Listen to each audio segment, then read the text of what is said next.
Greetings. It is a pleasure and honor to extend a welcome to the more than 1,100 of you who have registered for the 21st Annual Social Equity Leadership Conference. On behalf of the American Society for Public Administration, our National Council, and our more than 9,000 members and partners, I am delighted to join you for this annual event, a significant accomplishment for which all of you should take great pride. I also want to congratulate the National Academy of Public Administration, and particularly the conference chair and co-chairs, the conference planning committee, and of course the Academy's standing panel on social equity and governance on selecting this year's theme, promoting leadership for democracy and social equity.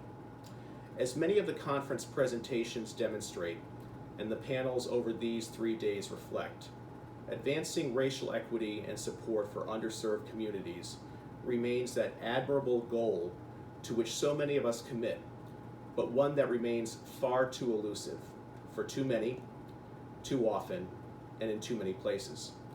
Just take a look at some of the conference tracks. Advancing democracy for historically dishonored and disregarded communities, social equity and sustainability, addressing inequities in housing, employment, health, food, and transportation, promoting social equity and disability advocacy through public sector workforce. To do the hard work of advancing, addressing, and promoting, we must be just as willing to do the hard work of disrupting in a good way. Public institutions must adjust, rethink, strengthen, even transform the manner and processes by which they do their work and serve the public, all the public. And as several tracks and many of the presentations show, we must realize and even embrace the fact that this work is increasingly dependent on partnerships. Partnerships that are diverse and take many shapes and forms, public, private, nonprofit, but ones that share a common purpose, to serve the public good, every day, and especially in uncertain times, effectively and equitably.